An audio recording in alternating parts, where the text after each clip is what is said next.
Hi students, 11th class के structure of atom की इस लेक्चर में आपका वेलकम है। बेटा पिछले लेक्चर में मैंने बताया था आपको बोर मॉडल्स के बारे में और इसके जो पोस्टुलेट्स थे, जो मेन बातें बोर्स ने बताई थी, वहाँ तक हमने डिस्कस किया था। और आज जो हम लोग स्टडी करने वाले हैं वो है हमारे पास कि एप्लीकेशंस ऑफ बोर मॉडल, कि आखिर बोर मॉडल का यूज़ आप कहाँ कहाँ पे करेंगे। तो बेटा इसके मेन 3 एप्लीकेशंस हैं। एक तो रेडियस निकालने में, जो मैं आपको पहले पॉइंट में बताने वाला हूँ। सेकेंड, हम लोग इलेक्ट्रॉन की वेलोसिटी फाइंड आउट करेंगे। और तीसरा, इलेक्ट्रॉन की एनर्जी निकालेंगे, टोटल एनर्जी, जब वो रिवॉल्व करेगा सर्कुलर पाथ पे। तो पहला हमारे पास है कि ए कैलकुलेशन ऑफ बोर रेडियस। अगर कोई इलेक्ट्रॉन सर्कुलर पाथ पे रिवॉल्व कर रहा है और रेडियस आर आपके पास है और जेडी आपका न्यूक्लियर चार्ज है, Z is the atomic number और ई आपका एक प्रोटॉन पे चार्ज है, तो ये टोटल न्यूक्लियर चार्ज हो गया पॉजिटिव। और आर डिस्टेंस पे कोई इलेक्ट्रॉन वी टेंजेंशियल वेलोसिटी से रिवॉल्व कर रहा है। तो हम लोग जानते हैं कि इसको रिवॉल्व करने के लिए पहले तो एक फोर्स ऑपरेट होगा इन दोनों चार्ज के बीच में, जिसको हम लोग कूलम्बिक फोर्स बोलते हैं, या कूलम्बियन फोर्स, या इलेक्ट्रोस्टैटिक फोर्स।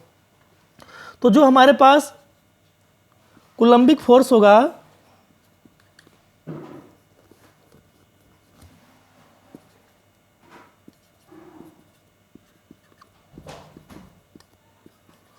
वो उस फोर्स का वैल्यू होता है के constant product of charge by square of distance.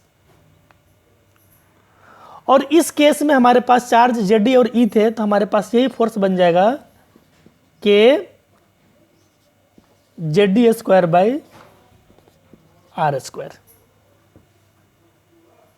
ये कूलम्बिक फोर्स है। और इलेक्ट्रॉन को सर्कुलर पाथ पर रिवॉल्व करने के लिए जरूरी है कि जो कूलम्बिक फोर्स होगा, यानी ये जो सेंट्रीपिटल फोर्स है, वो सेंट्रीफ्यूगल के बराबर होना चाहिए। तो as we no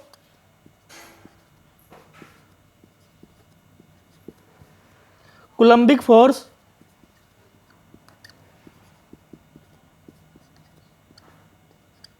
equal to centrifugal force, centrifugal force.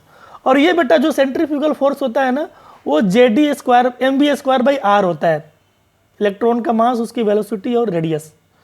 तो ये हमारे पास बनेगा k Z e square by r square, और सेंट्रीफ्यूगल फोर्स होगा एम स्क्वायर बाई आर। अब यहां से आप वी स्क्वायर निकाल लें, तो हमारे पास जो वी स्क्वायर की वैल्यू आएगी वो बनेगा k Z e square divided by m r. इसको हमने फर्स्ट इक्वेशन माना। अब जो नेक्स्ट हमारे पास इसी में है कि हमने वी स्क्वायर का वैल्यू निकाल दिया, और हम लोग ये भी जानते हैं कि बोर्स ने बोला था कि जो एंगुलर मोमेंटम होता है according to Bohr, m v r equal to n h upon 2 pi. अब यहां से मैं v निकाल रहा हूं, तो v इक्वल टू बनेगा एन एच बाई 2 पाई, और एम आर से आप इधर डिवाइड कर दें। It means n h by 2 pi m r. इसको मैंने सेकेंड माना। अब v का वैल्यू पहले में पुट करेंगे, putting the value of v from second in first.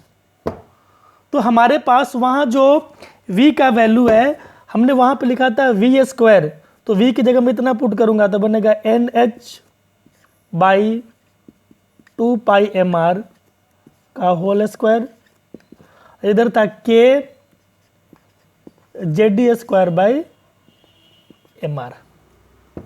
ये हमारे पास, अब इसको मैं सॉल्व करने वाला हूं, तो जब इसका स्क्वायर करेंगे आप तो बनेगा n square h square by, नीचे आएगा 4 pi square m square r square equal to k Z square divided by m are.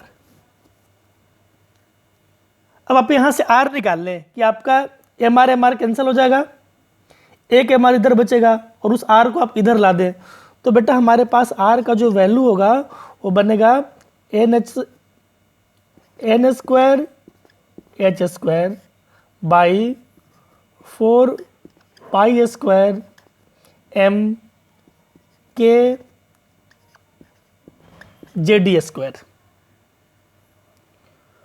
और इसमें अब दो तरह के क्वांटिटीज हैं, एक तो वेरिएबल्स हैं जैसे ऑर्बिट नंबर n और एटॉमिक नंबर z, ये दोनों वेरी करेंगे, तो वेरी को इकट्ठा कर ले और कांस्टेंट को इकट्ठा कर ले, तो हमारे पास ये बन के आएगा r equal to n square by Z. हमने वेरिएबल को अलग किया और यहाँ बच गया हमारे पास कांस्टेंट में h square by 4 pi square m k e square. अब बेटा ये सारे कांस्टेंट्स हैं, प्लैंक कांस्टेंट, पाई का वैल्यू आपको पता होता है, इलेक्ट्रॉनिक मास, और के का वैल्यू भी होता है 9 × 10⁹, ये कांस्टेंट होता है। इलेक्ट्रॉनिक चार्ज भी फिक्स्ड है। जब सारे कांस्टेंट का वैल्यू आप पुट करेंगे तो आपको आर बराबर मिलने वाला है 0.529 × 10⁻8 एन स्क्वायर बाई जेड। ये आपके पास एक फॉर्मूला बन के आ गया, 10⁻8 इतना सेंटीमीटर। और जनरली हमें रेडियस ना एंगस्ट्रम में निकालना होता है कि क्योंकि काफ़ी छोटा होता है रेडियस, तो हम लोग जानते हैं कि 1 एंगस्ट्रम में 10⁻8 सेंटीमीटर होता है। तो ये बेटा एंगस्ट्रम में बनेगा 0.529 n square by Z angstrom. Means अगर आपको एटॉमिक नंबर गिवन हो और ऑर्बिट नंबर गिवन हो तो हाइड्रोजन लाइक स्पीसीज के अंदर जिसमें इलेक्ट्रॉन एक हो, आप रेडियस इजीली निकाल सकते हैं। और इस फॉर्मूले से क्लियर है कि आर एन पे डिपेंड करेगा और जेड पे डिपेंड करेगा। अगर एन को करते हैं कांस्टेंट तो एंटी प्रोपोर्शनल टू जेड, और जेड को करते हैं कांस्टेंट तो r directly proportional to square of orbit number. तो this is the derivation of radius by Bohr model of atom.